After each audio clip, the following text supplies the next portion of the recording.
Imagine unlimited access to tools that will transform the energy in your life, your relationships, and your community.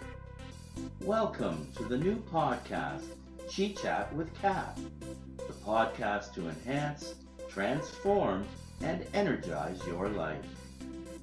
Here is your host, holistic health practitioner, life coach, author, speaker, lover of nature, fur babies, and music, Catherine Page.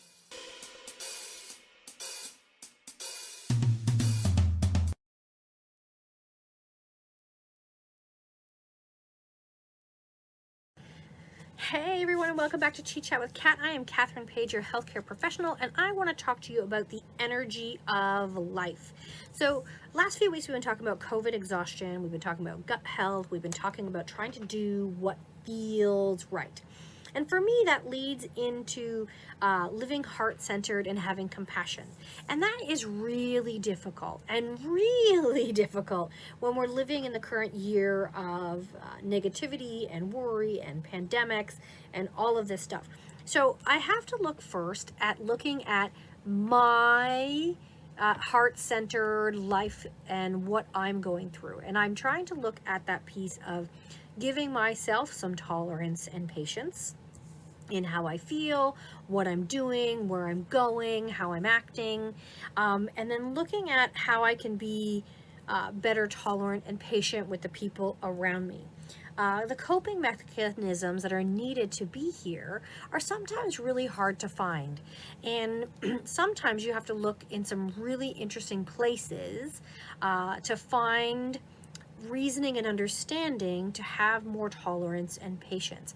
It is a cultivative practice, and you have to look at how that works. So I know that a lot of times when I'm getting frustrated or angry with things, a lot of times it's dependent on what I wanted from someone or how I thought someone would be or act or say or do all those kinds of things.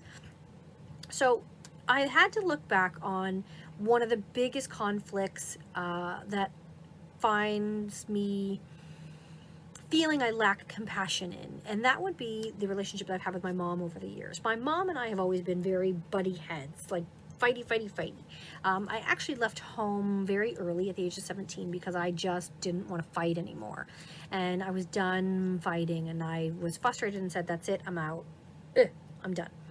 So that's another story. We'll get into that another day. But what I wanted to talk more about is finding a better method to be with my mom, be supportive of my mom, and understand her more. So in the last 15 to 20 years, our relationship has gotten much better, and at a very different level than it probably could have ever been if I hadn't done a little bit of investigative stuff or really started to pay attention to what was being said around me. So a little background, my mom is the last of 15 children. My grandmother had her when she was in her early 40s. And then my grandmother lost her husband, so my biological grandfather, about 2 years later, which would have put my mom at the age of 2 or 3, when it was just my grandmother, 15 kids, and living in the United States at that point. It is interesting when I start to look back at that and look at how old she was, how many kids she had. Some of her kids had already died. Some of her kids had gone to war. My grandmother would have been having grief. And how many kids were home at that time? What was going on? So it was interesting when I kind of thought back on that and how that would have affected the relationship being developed between my mom and her mother. So my grandmother and her, what kind of relationship they would have had. And then I ended up speaking to my aunts and kind of talking to them about how things went. So it did end up that the sisters that were 5 and 10 years older than my mother ended up being the ones that were raising my mother. So my mom did not develop a very strong, compassionate, loving relationship with her mother. The people who raised her were her sisters, and those people didn't stick around. Once the kids were 15, 16, they were gone. They were off, married, and they're doing their own lives and trying to get out of their own cycle of relationships that they had at that time. Um, the family wasn't very well off. They weren't very educated. A lot of them were army brats and raised as army brats, and that was what they did, or they worked in the local factories, things like that. That was the age and the time. So my parents, or my mom, moved around a lot. They moved from the US and crossed the border, and then they moved through southwestern Ontario. My grandmother ended up meeting another man that I had thought was my grandfather up until many, many years after, and was told then, no, they're just friends that live together. But it got me to thinking about how my mother would have learned to develop relationships and love and care. And I think when I look back on my life and I try to look at that piece of us, that's the piece that's always been missing. We've not really had that loving, caring, motherly relationship that I see with a lot of my friends around. And I think that when I talk to my mom now about how her life was and what she got to do and where she got to go, there are pieces that are missing for her that have made her sad and made her the harder woman that she is today. And then she's got really great soft moments when she loves you to death and you're like, oh my gosh, you're smothering me because there's just too much love. So I've learned better now that to have a little patience and tolerance with her upbringing, with where she's come from, with what she's been through.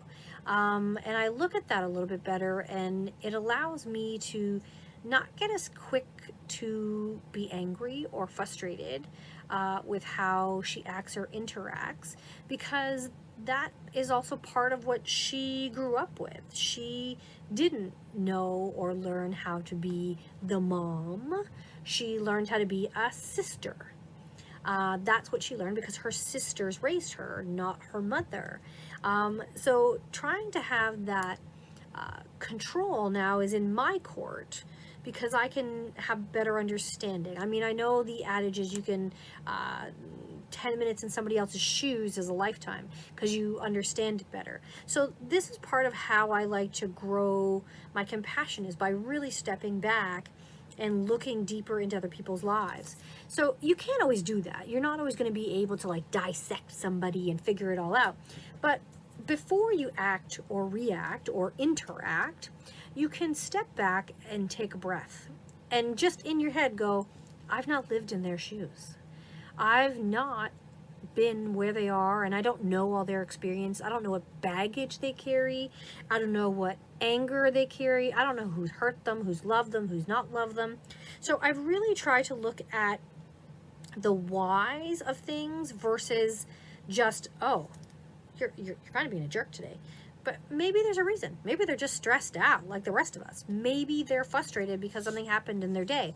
So trying to lead that compassion itself is really giving myself that patience and offering my listening ear and being tolerant that we're not all the same, that we're all different. We've all had different experiences, and some people show everything on the front or the heart on their sleeve, as they say. Some people show nothing. Right? You have to kind of dig and go, where did that come from? Or how did that, like, I don't even know where that came from. So growing compassion starts within. It starts from you taking the extra moments and giving them to people and trying to say, okay, I got this. I understand that we're not on the same page. I don't understand where you've come from because I don't have your experience, but I can understand my part in this in being patient and tolerant and giving time, right? But you also have to do that for yourself. And I find that's the hardest one, because we have so much self-pressure that I want to be good and I want to be better. And I talk to my classes a lot about, write a list one day, take 2 minutes and time yourself and write down all the things that you can't do. And then when you're done with that list, rip it up and throw it in the trash can. And then write down all the things that you can do. And then look at that list and then think of somebody who can't do something. Because there are people who can't walk, who can't eat, who can't brush their teeth, who can't travel, who can't read or write, who can't do math, who don't even have internet to watch what I'm doing. All of those things that are possible that you can do. And sometimes we look at the little things and we forget that there's so many things that we can do that we take for granted, or that we forget, that are like in our chain of command. So if we can control ourselves and give a little bit of courtesy to ourselves and then extend it out to others, that is how compassion grows. That is how we share our compassion for ourselves with others, because I am not perfect.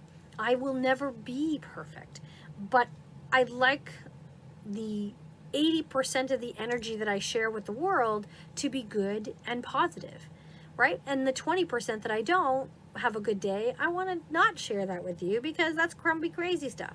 But you'll get that too, because it helps you kind of know how the world goes around. But what I'm trying to say is more, when you're having a bad day, it's okay. And you got to love yourself that little bit more, that little bit more patient with yourself, because there isn't always going to be great days every day. It's about having great days most of the time, right? I've always said I live this kind of 80-20 life, where 80% of the time I try to be healthy and take care of myself and do the right stuff, and then 20% of the time, if I want to have a shit show of a day, I'm having a shit show of a day. Oh well, it is what it is, and there's tomorrow, or there's the next hour, if I can bump myself out of it. But I give myself that compassion, because I can't always be on. I can't always be perfect. I can't always be happy. I can't always take those big breaths and go, okay, I got this. And a lot of times that's really all you need, is that big breath, right? You take that breath in and you go, okay, I got some patience. Okay, let me just pause. Stop out of the emotional piece and think for 1 second. Bring that mind, the body, and the spirit all back together and say, okay, what's happening here? Is it me acting, reacting, or interacting? And what do I want to accomplish out of that interaction? So I try to bring myself back to my heart. I breathe that breath in, breathe it into my heart, and go, okay, I don't want to have that great big negativity flow.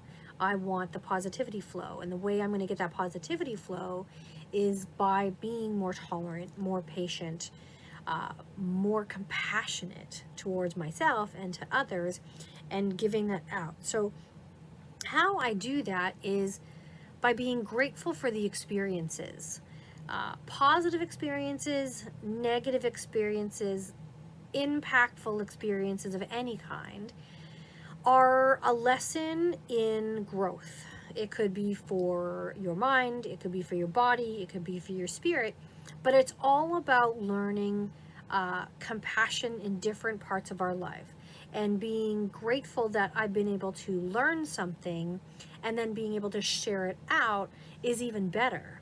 So I breathe in and ask myself those questions. What am I learning here? What's the experience trying to show me? What guidance am I being given? What energy is being presented to me right now for me to figure out a better, more tolerant, more patient, more compassionate life?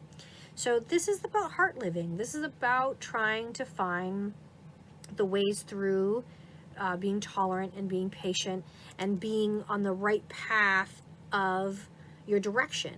And sometimes that path wavers, and I'm not always great at it either. But then I look at stuff to do. And then I have this great book that I've probably had now for well over 20 years. And it is by Dan Millman. And it is called Way of the Peaceful Warrior. And the Way of the Peaceful Warrior is, it's written as a story. And I have read it and reread it, and you can see dog pages and how much it's been ticked and tacked over the years. Every time I read this book and I'm off track, I read it to bring myself back on track. Because no matter what you're facing in life, someone else has faced something similar, or they faced it in a different trajectory. And this always brings me back to heartfelt thinking, thinking deeper, thinking beyond the scope of myself. And I find every time I read this book, I find something else in there that triggers my mind or triggers my heart and triggers me to say, hey, okay, you got this. You do. It's just, you need a little kick in the pants. And this is one of many books that I just have kept for years. I've lent it out, it comes back, I read it again, I pick it up. So every book that I've kept has some kind of reset focus, if you want to say. And this is one of them. This brings me back to being heart-centered, compassionate, tolerant. It takes me off the track of, oh my gosh, I'm in my emotional zone of whatever. And zoop, I get to come back to being relatively on track and feeling good about myself and what I'm doing. So this is just one of my little ways. So if you have a chance, pick up the book, Dan Millman, Way of the Peaceful Warrior. It's also actually a movie as well, and he's written several other books that go on with it and after it, but this is one I always, is just kind of my, okay, I'm feeling off track, go back to that book. And it's one of the books that I read along with some other things I'll share with you as we go along. So try to think about how your energy is for you, how it's focused on you, what it's doing for you, where it's going for you, and figure out that tolerance and patience that brings that compassion for you and for others to share in your life by looking into what feels right. And are you listening? And are you listening to yourself so that you're more able to listen to others? So if you're wanting to work more with me, if you're wanting to think about what we're up to or see what I'm offering and what's going on, always check out our events page. It's always changing with different ideas that I'm talking about and sharing depending on what people come up with. But lead heart-centered as much as you can and try to just flow with what you know feels right. And I will talk with you again soon. That is Chi Chat with Cat, and I will see you later. Bye. May your mind be clear, your words ring true, and your heart be your guide. Namaste, everyone. Have a pleasant day. Bye. Once again, thank you for listening to our episode. To expand our connection, join us on our Facebook group, Chi Chat with Cat. Follow us on Instagram, Twitter, or our YouTube channel at TLC Page Wellness. If you'd like to work together to improve your health and well-being, go to our website at tlcpagewellness.com, book a free consultation, check out what we have to offer, and see what new programs are being developed. We look forward to working with you. Have a blessed day. See you next time.